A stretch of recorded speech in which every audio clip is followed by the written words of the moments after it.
Hoje nós estamos recebendo no site bíblianoticias.com o pastor Lázaro, fundador da comunidade Kairos, que há 7 anos encontra-se na nossa cidade.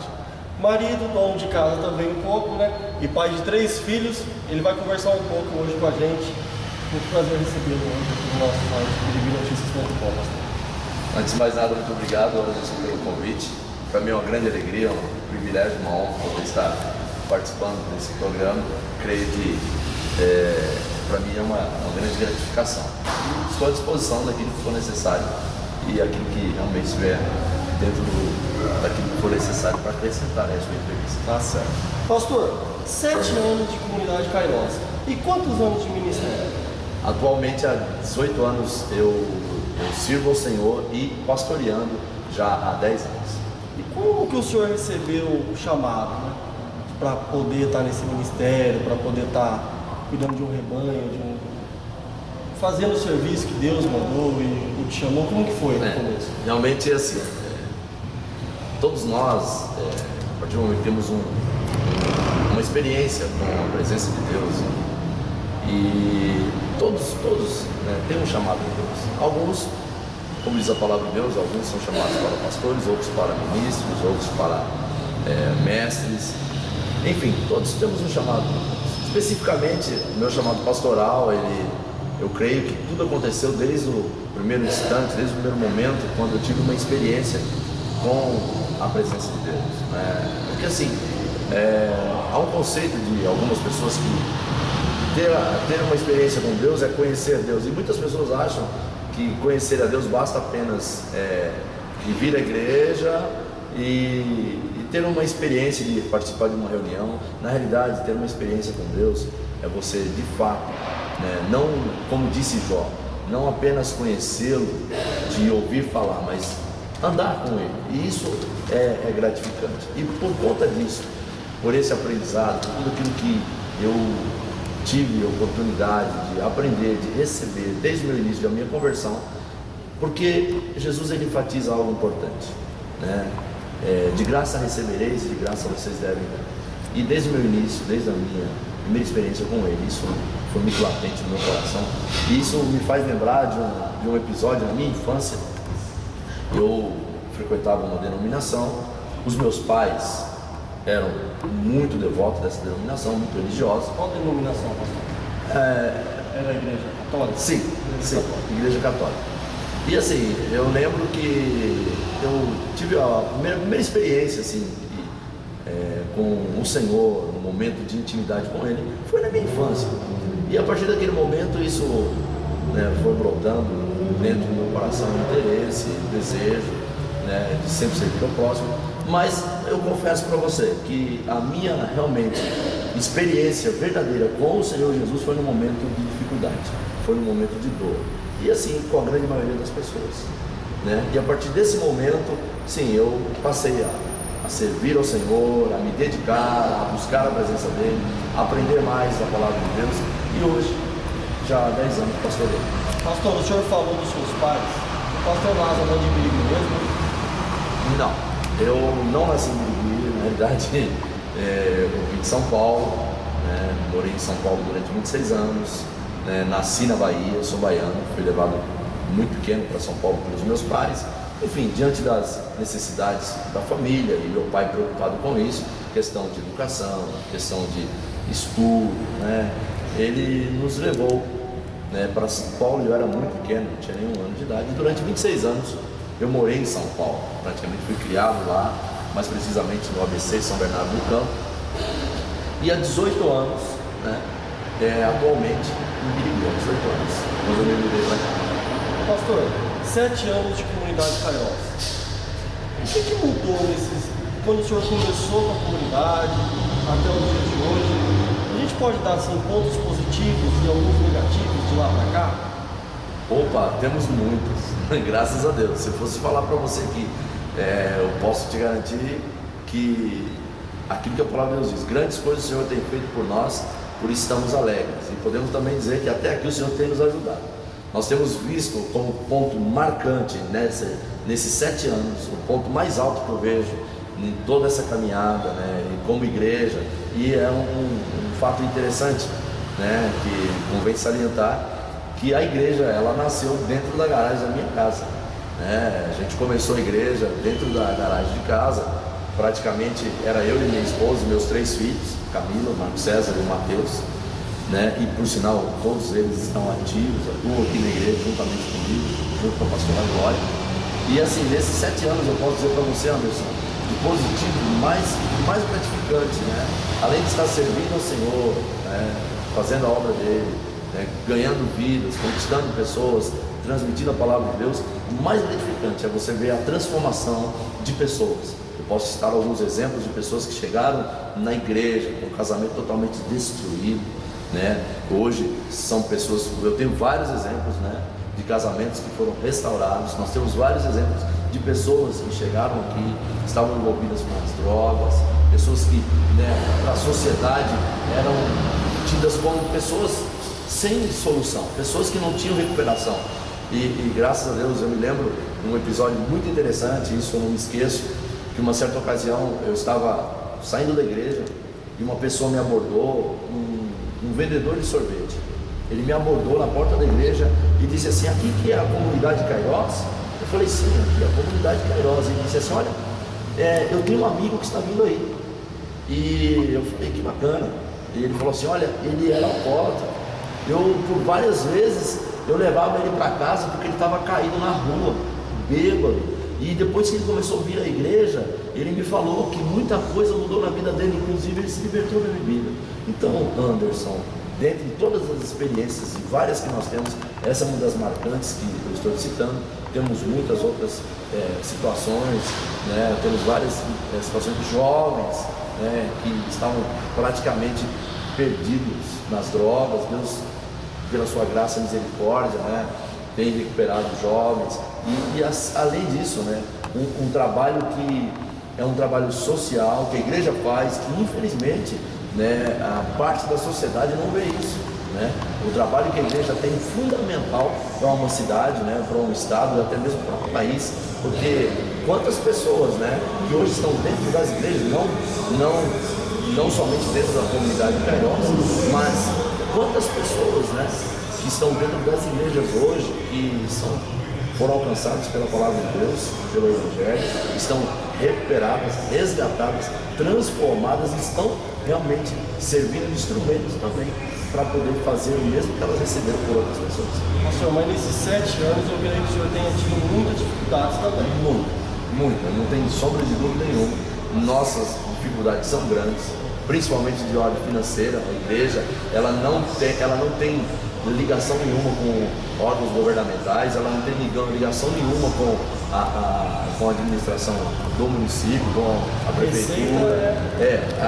A igreja, né, ela vive estritamente, exclusivamente de ofertas, e isso é algo voluntário, isso parte mesmo das pessoas que frequentam a igreja, isso é espontâneo por cada um, porque a palavra de Deus diz que não por força nem por poder, mas com liberalidade, com alegria, e assim as pessoas ajudam. Mas eu confesso para você que as dificuldades são grandes, a cada mês é uma batalha que a gente tem que travar para poder honrar os compromissos da igreja, dar sustentação para manter a igreja. Então, assim, nossa maior dificuldade hoje, né, desde o início, sempre foi a questão assim, financeira, mas pela graça e misericórdia de Deus, nós temos superado isso com a colaboração, com a ajuda de pessoas que sabem o valor da obra de Deus, sabem a importância disso. Isso tem sido gratificante para nós. Pastor, voltando um pouquinho nas coisas que aconteceram durante esses 7 anos dentro da comunidade Kairos, eu queria saber do senhor se tem algo assim que é marcante, é muito um momento assim que ficou com o senhor, que todos os dias quase o senhor lembra daquele dia, daquela data, algo que aconteceu dentro da igreja. Pode ser algo bom, sim, ou algo negativo também. É algo que ficou marcante, isso serve até de testemunho, eu costumo compartilhar isso com as pessoas, né? Eu me lembro logo quando a gente estabeleceu a igreja, depois que nós ficamos um período na nossa garagem, da nossa casa, as pessoas, né, assistiam ali às nossas reuniões, a gente fazia umas reuniões ali, né? Como nossa igreja é uma igreja em células, né? Células são grupos de estudos, né? E a gente começou como uma célula de estudo, tinha ali 12, 13 pessoas. E quando nós alugamos o primeiro local que nós nos estabelecemos como igreja. Um episódio que nos chamou a atenção e isso marcou, né, a igreja. Esse primeiro local que nós alugamos, nós ficamos lá durante 4 anos e meio, quase 5 anos atualmente nesse novo lugar que você está me entrevistando. Nós estamos aqui há 2 anos. E um fato que marcou e me chamou a atenção, logo quando nós nos mudamos para esse lugar, é um bairro residencial, e aí no imóvel, um salão, nós alugamos. E assim, nós percebemos assim que houve uma certa resistência por parte dos vizinhos, e especialmente uma senhora, né? Houve muita resistência por parte dela. Ela achava que a igreja, pelo fato da gente estar ali, né, os cânticos, ela achava que os cânticos incomodavam, enfim.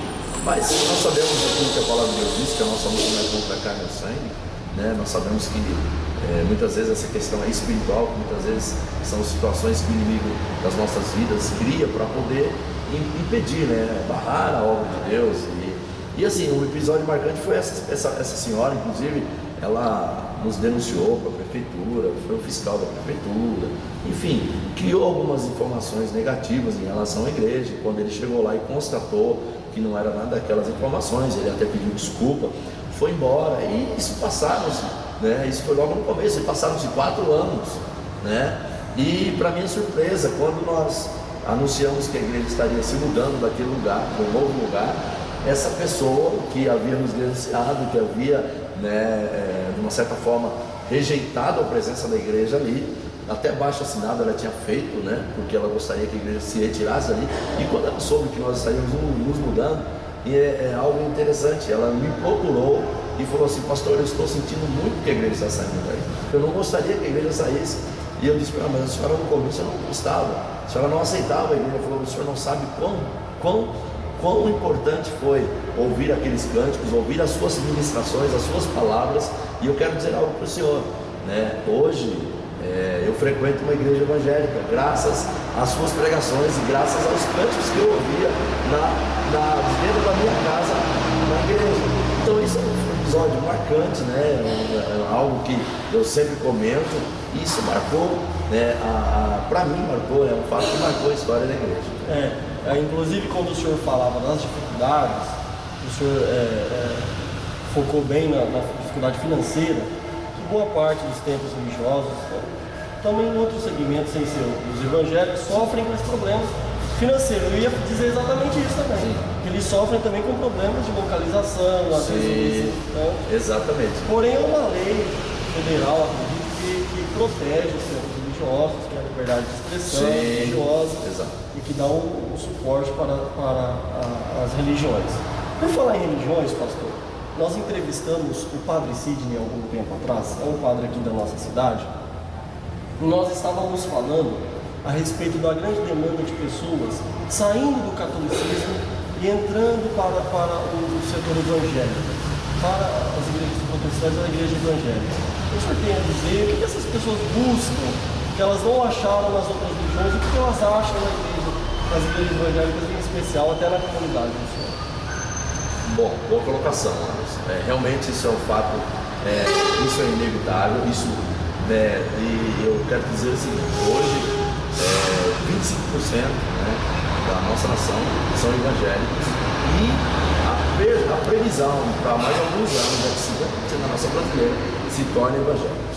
Bom, algo interessante eu gostaria de salientar a respeito dessa pergunta é o seguinte: por exemplo, se você perguntar hoje para um pastor, se você perguntar para mim hoje quantas pessoas tem na minha igreja, qual o nome de cada uma delas, se você perguntar para mim quais as necessidades de cada pessoa hoje na minha igreja, eu sei te dizer, porque há um contato pessoal, né? Hoje eu praticamente convivo com todas as pessoas da minha igreja, não somente nos dias de reunião, inclusive fora desses dias, né?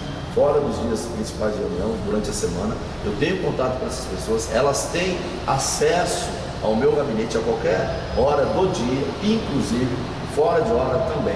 Então, assim, há uma ligação muito grande, e no meu ponto de vista, essa migração, né, esse número de pessoas migrando, né, para as igrejas evangélicas, e não somente hoje, na questão do catolicismo, muita coisa mudou, principalmente com o surgimento, né, na Igreja Católica, dos carismáticos, né? Isso mudou bastante.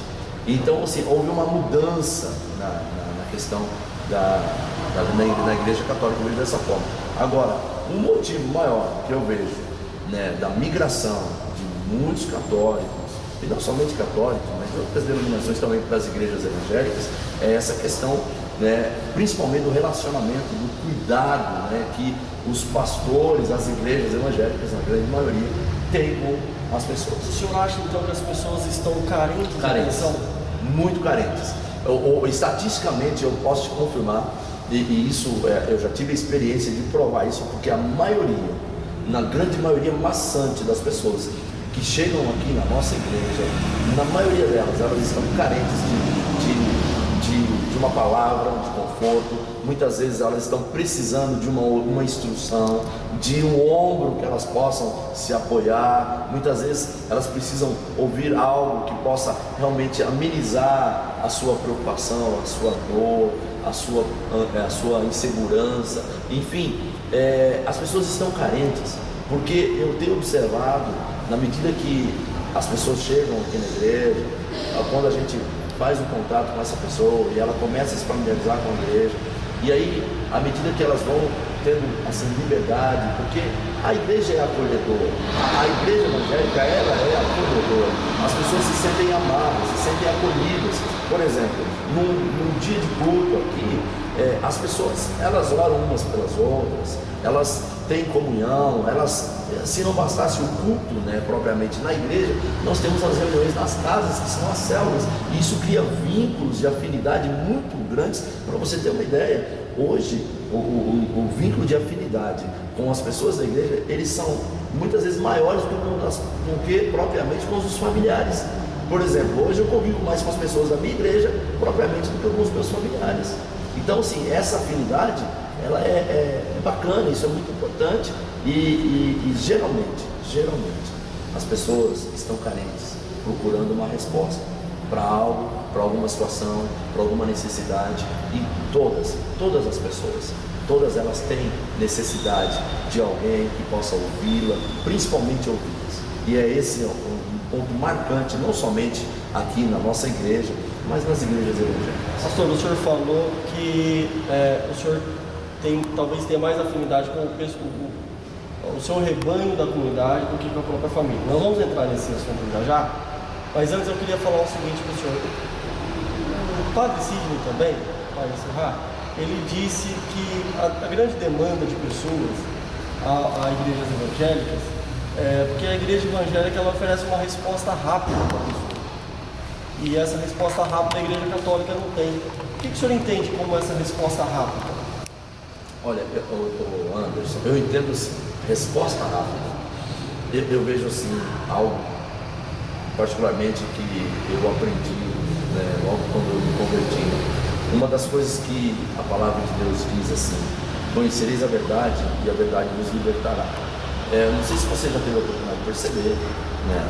No meio evangélico nós temos como fundamentação de regra e para a vida toda é a palavra de Deus. Nós meditamos, cremos na palavra de Deus, lemos a Bíblia, estudamos a Bíblia, e esse é um fator que traz não somente respostas, porque resposta para todas as coisas nós encontramos a palavra de Deus, né? E a palavra de Deus também diz que lâmpada para os nossos pés e luz para o nosso caminho é a palavra de Deus. Então assim, nós evangélicos, nós temos como manual de vida a palavra de Deus, e nós encontramos respostas, conforto, alento para todas as necessidades da nossa vida dentro da palavra de Deus. Então eu vejo assim, né, como resposta imediata, não digo resposta imediata em si na ação, né? Olha, eu vou vir à igreja, né, não por aquilo que Deus pode me dar, mas em primeiro lugar por aquilo que Deus representa. Então a Bíblia é muito clara quanto a isso. Deus sonda e conhece o coração do homem. Então assim, em relação a essa questão de resposta imediata, eu creio assim, que a partir do momento que a pessoa passa a ter uma intimidade com a palavra de Deus, que é a Bíblia Sagrada, e uma coisa interessante que eu me lembro, e isso é um episódio que aconteceu comigo, eu não estou fazendo aqui nenhuma colocação negativa, ao contrário, mas eu me lembro quando criança, eu não me lembro a oportunidade de ter abrido a Bíblia nenhuma vez.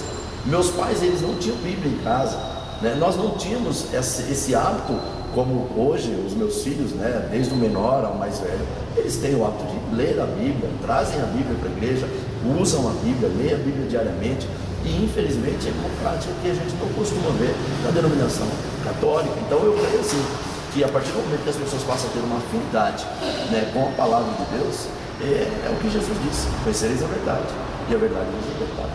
Tá certo. Lázaro, voltando agora ao assunto família. O Lázaro cuida da comunidade de centenas de pessoas, pai de 3 filhos e tem uma esposa. Como conciliar a igreja com a família? Como que é isso? Como que é viver a igreja e viver a família e ter que cuidar das duas situações?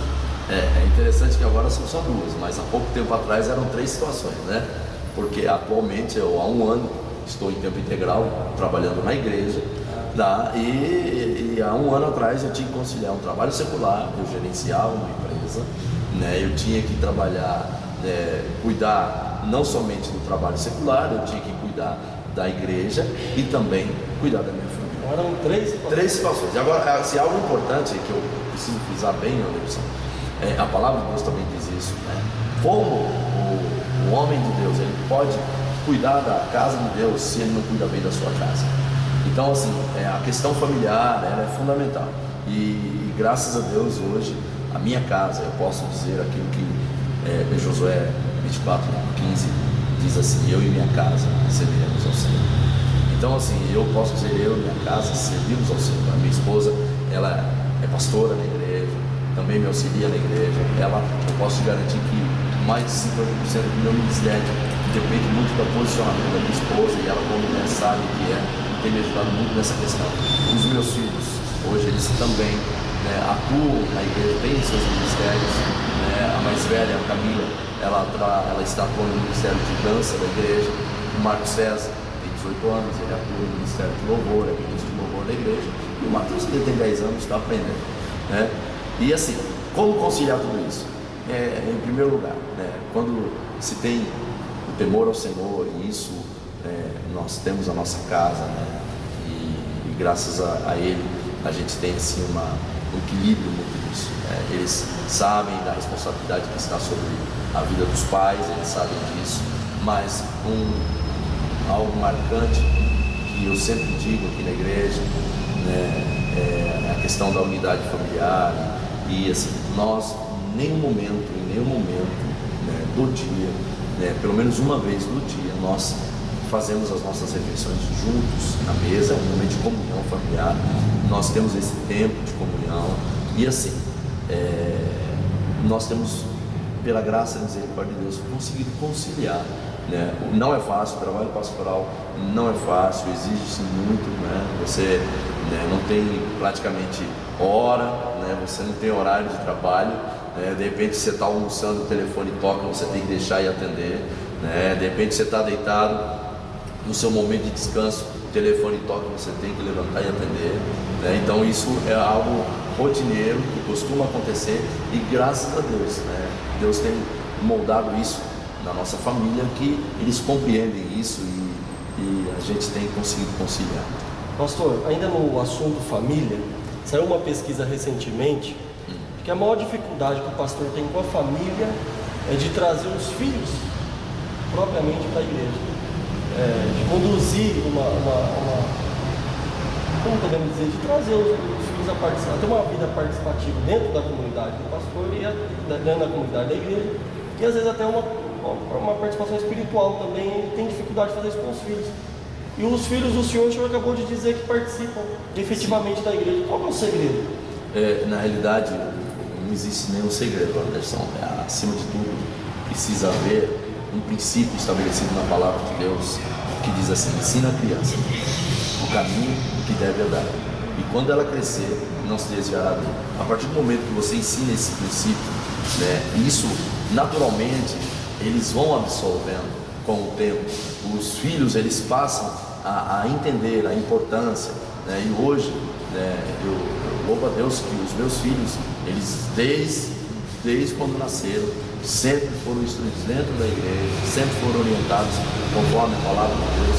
E assim, realmente você tem razão, existem muitos pastores que infelizmente eles passam por esse problema, e isso é um problema muito sério, porque como é que ele vai poder, né, instruir, né, poder falar, orientar e não poder contar com a presença dos filhos? Muitas vezes ele está passando por uma situação onde o seu filho não está correspondendo e ele não poder contar com a presença deles na igreja. Isso é muito ruim, e é aquilo que eu disse no começo, né? Se você não consegue cuidar da sua própria casa, e é lógico, vai chegar um momento que aí entra o livre-arbítrio, né? Por exemplo, os meus filhos, como eu te disse, a Camila tem 21 anos e é algo surpreendente, né? Mas para você ter uma ideia, hoje tem crianças com 12 anos de idade que os pais não têm domínio, eles não conseguem, né, dominar os filhos fazem o que bem entendem, e quando você vai fazendo a palavra de Deus, a Bíblia diz lá em Malaquias que o Senhor ele converterá o coração dos pais aos filhos e dos filhos aos pais.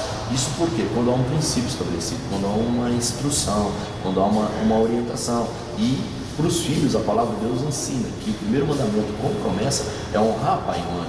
E isso eu tenho visto que os meus filhos aprenderam, estão aprendendo a cada dia, que estão servindo a Deus.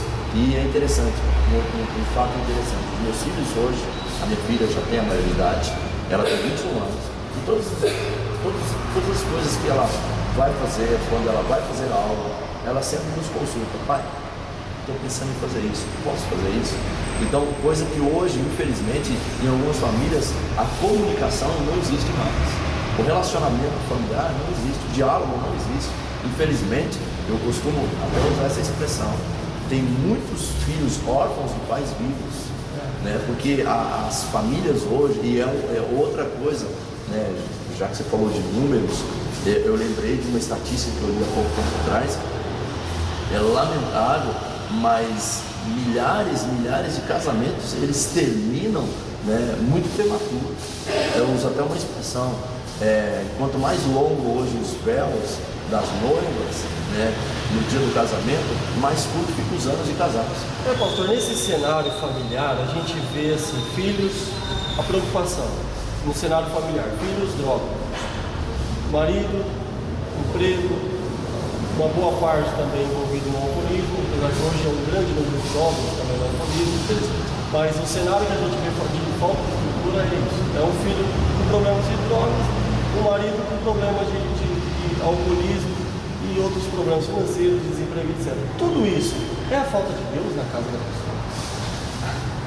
Sem sombra de dúvida, Anderson. Como eu te disse, eu te contei algumas experiências de famílias que chegaram aqui. É lamentável, as estatísticas realmente comprovam tudo isso que você está dizendo. O índice, eu vi uma informação há poucos dias atrás que, né, nos deixa preocupado, que daqui a alguns anos, né, nenhuma cidade do Brasil vai ficar imune à questão do tráfico de drogas, ao uso de drogas, né, ao uso, né, desenfreado por jovens de bebida alcoólica, como você citou. E não tem dúvida nenhuma, do meu ponto de vista, minha forma de ver, realmente, eu costumo até citar isso aqui. Uma casa, Jesus, ele declara isso no livro de Marcos, quando ele diz assim: uma casa dividida, ela não existirá. E uma casa dividida, ela representa o quê? Uma família que está enfrentando algum problema, porque um membro de uma família, quando ele está enfrentando um problema, seja ele de qual ordem for, talvez financeira, ou, né, mais grave ainda, a questão do vício, toda a família sofre. Toda a família sofre. Isso traz divisão, isso traz dor, isso traz problema. E não tem dúvida nenhuma, né? Em Apocalipse, Jesus declara assim: eis que estou à porta e bato. Se alguém ouvir a minha voz, eu entrarei e farei morada. Não tem dúvida nenhuma. Uma família onde há a presença de Deus, uma família onde busca a presença de Deus, não tem dúvida nenhuma que ela se torna uma família estruturada, uma família unida, né? E apesar das dificuldades, apesar dos problemas, ela passa a enfrentar aquelas situações, né, respaldada, né, alicerçada, como diz lá Jesus em Lucas, quando ele fala sobre a casa na areia, a parábola da casa que foi edificada sobre a areia e a casa que foi edificada sobre a rocha. Sem dúvida nenhuma, a Bíblia cita que Jesus, ele é a rocha, e isso fala de fundamento, e o que dá sustentação, o que dá base, né, para uma família é a presença dele. Uma casa sem alicerce, ela não resiste, ela vai cair. Com o tempo, se vira um vento forte, se vira tempestade, se vira chuva. Porém, quando ela tem um bom fundamento, um bom alicerce, né, e isso fala do quê? Da presença de Jesus na família, da presença de Deus. E quando ele está presente, ele traz fundamento, ele traz estruturação, ele mantém a casa de pé. Apesar das lutas, apesar dos problemas, estou isentando nós evangélicos que nós não enfrentamos lutas, enfrentamos problemas, mas a partir do momento que nós temos a presença de Deus, né? E o salmista no Salmo 127, no versículo de número 1, ele diz assim: se o Senhor não edificar a casa, em vão trabalham aqueles que a edificam. Então é necessário para que uma família tenha estrutura, para que ela tenha respaldo, para que ela tenha harmonia, para que ela tenha unidade, sem dúvida nenhuma, é a presença de Deus. Pastor, o senhor havia falado da mulher que ouvia os cânticos da igreja, ouvia a música que saía da igreja, e aquela música induziu ela a se tornar evangélica, se tornou evangélica. Cânticos evangélicos, hoje a gente fala música gospel. Sim, exato. E vários pastores, padres e até de outras denominações exercem o ministério de pregar e cantam também. Sim. E o pastor Lázaro canta? Não, eu não canto não. Esse não é o meu dom. Eu canto, lógico, participo dos cultos, né? Eu canto na igreja, mas não. Eu sou chamado para pregar a palavra de Deus. Como que o senhor vê essa questão dos pastores pregarem, gravarem CD e fazerem até shows gospel, que a gente fala hoje, que saem cantando pelo Brasil afora? Olha só, a palavra de Deus diz assim: a fé vem por ouvir e ouvir a palavra de Deus. A música gospel, ela também é um instrumento. Tanto que eu te dei um exemplo de uma pessoa que se converteu porque ela ouvia os cânticos, ouvia as ministrações, as pregações que nós fazemos na igreja. E assim, a palavra de Deus diz assim: a fé vem por ouvir e ouvir a palavra de Deus. Não tem dúvida nenhuma que os cânticos, eles são ministrações, né? E eu tenho vários exemplos de pessoas que hoje, né, se converteram, pessoas que se libertaram de depressão, pessoas que foram curadas através de cânticos, de louvores, de músicas gospels, como você citou. Então assim, a gente vê no meio religioso de várias denominações, a gente vê assim, padres, pastores, muitos músicos hoje fazendo esse trabalho de cantar e pregar a palavra de Deus. Eu acho ótimo, acho excelente, acho isso tudo uma bênção, muito bom. Amém. Bom, nós falamos aqui com o pastor Lázaro, da comunidade Kairos, que há 7 anos está na cidade de Birigui. Pastor, queria que o senhor deixasse uma mensagem agora para quem está nos vendo. Bom, eu quero, antes de mais nada, agradecer a oportunidade. É um momento tão importante estar aqui para participar de papo com você. E quero dizer assim, algo para aqueles que estão aí nos assistindo, que estão prestigiando esse evento, essa programação.